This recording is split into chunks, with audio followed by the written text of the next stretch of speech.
Welcome to a new week of the CFO Swinger Watch.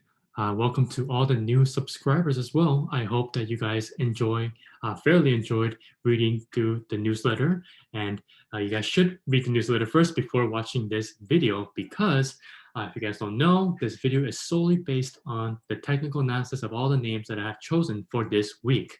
So let's get right into the names.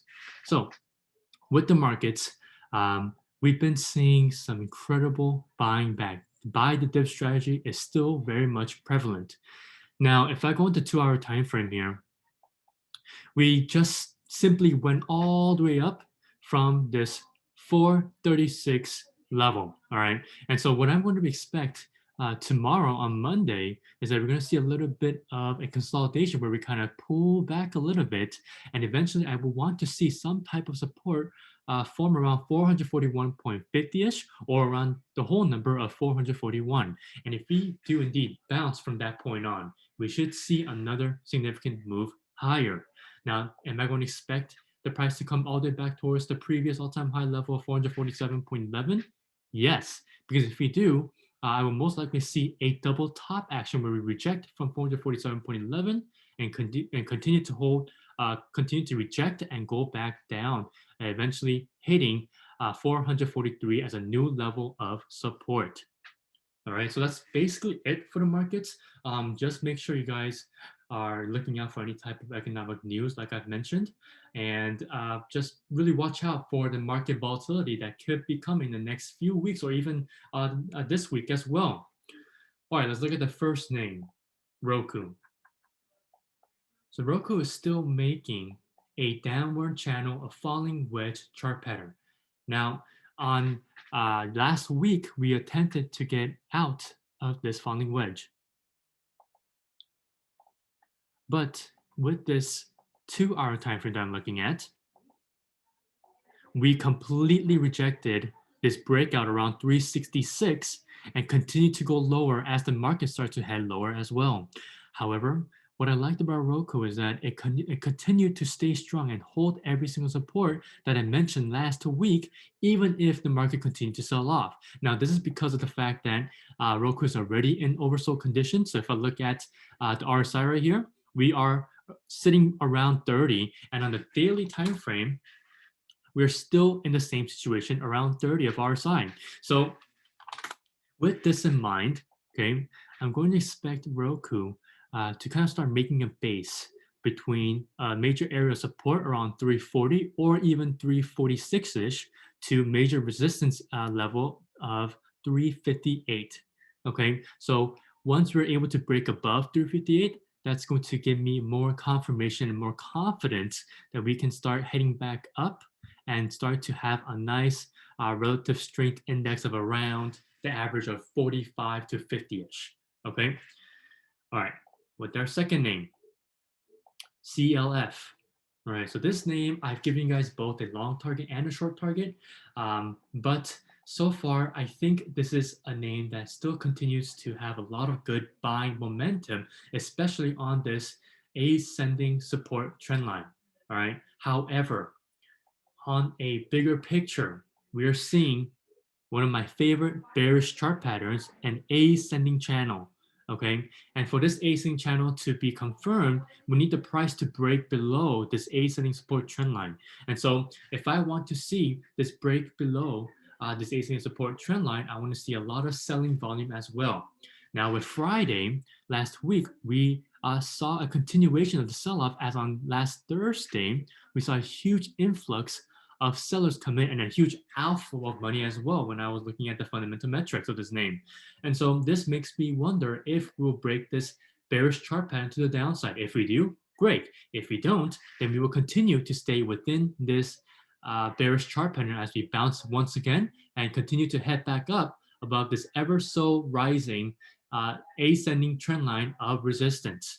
Okay, and if we do, we can potentially hit new all-time highs as we've been seeing every single time we made higher lows and then higher highs.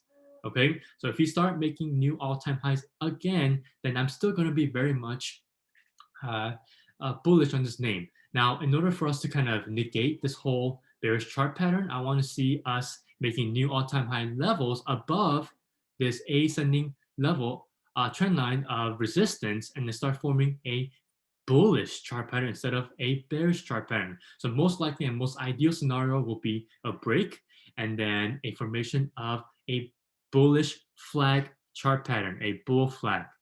All right. Okay. Now to our last official name for this week is GPS. So we initially broke below this daily 200 SMA. However, we decided to hold a previous level of resistance and support of around $26.10. Okay, this was used as a level of resistance around here, and then a level of support around here, relative area of support. Now, with us back above the 200 SMA, and a fair amount of buying going to this name. And I think logically, because of the fact that earnings are coming up, I still think this name has a lot of room to go to the upside before earnings as well. And with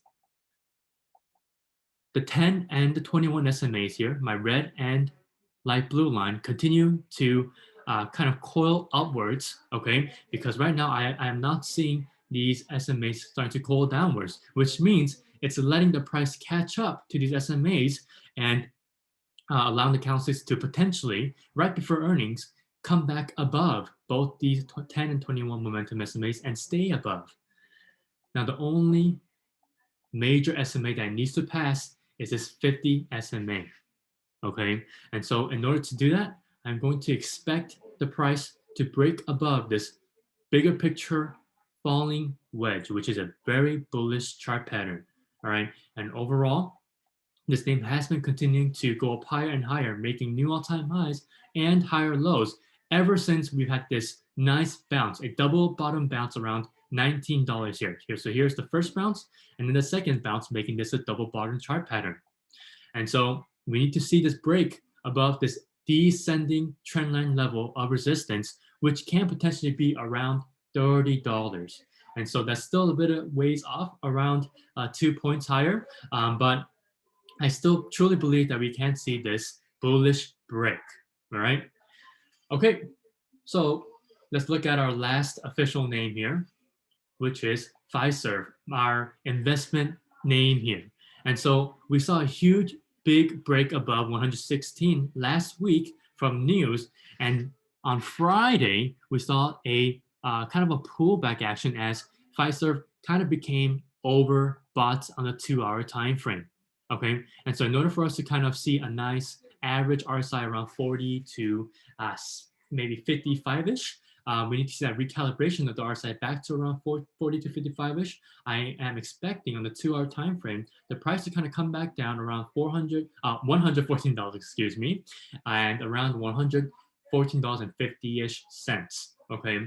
But if we find a true level of support around 115, which is also a previous level of resistance right over here, we should see some buying coming back in and eventually a new higher low here from a higher low of, from a previous higher low of, let's see, $112.56, and then another previous low of $110.28. Okay, so this name is a long-term name. You guys can DCA or dollar cost average as much as you like if the name continues to go lower. But you guys have, and you guys should read the fundamental analysis that I made for you guys on the newsletter. Okay, so that's it for this week's names. Let's look at the extra names. So AMD, this is a very, very popular semiconductor name, and you guys have, and if you guys haven't been looking at semiconductors names, especially AMD, we've been making all-time highs since 2 and 3 weeks ago. Okay, and we've absolutely had an amazing blue sky breakout from this resistance level around 96 to around almost $100. And ever since we broke above $100, this name has been on a grind. Now, we are sitting on this 21 SMA on the daily time frame, which is one of my favorite momentum supports to the upside, especially when we're still in an upside and with an extra layer of us forming a nice falling wedge here as well, which is also a bullish chart pattern that we saw on GPS gap. And so with this layered, well, pretty much a bullish layered technical analysis here, I'm expecting to see a nice bullish breakout above 106. Okay, so 106 will be your official breakout, as 106 has been proven to be a formidable resistance since Thursday and Friday, which is also a previous level of support. All right, so we need to see a huge break above 106 with buy volume in order to see this breakout of this falling wedge, which is also a nice overall bullish flag. As you guys can see, this uh, run up here is our flag pull, okay, this impulsive move, and then the pullback and the tightening of this range is now our flag.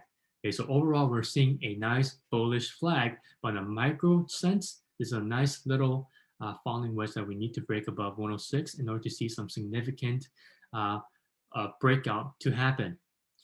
Okay, our last extra name is in the green name sector, okay, the solar sector. So ENPH has been showing some incredible return on assets if you guys look at the weekly time frame. All right, since the pandemic, this name has absolutely gone upwards. It's just been going straight upwards ever since the pandemic lows here. And since its all-time high levels and since its March 2020 lows as well, there has been almost a 900% increase. Okay, and this is absolutely amazing for a solar name because, as you guys know, or as you guys have been known, the solar sector continues to see significant upside as more and more people globally, not just in the U.S., continues to install solar panels to their homes and in businesses. And as more businesses get a little bit more environmentally, I guess, updated with their business models, it'll be a lot more efficient for them to run on solar power and other green energy sources as well. Okay, but with solar in the minds of everyone, ENPH is one of these leading solar sector names as well, as you guys can see. Just from the price increase. And so fundamentally, they're also doing great as well.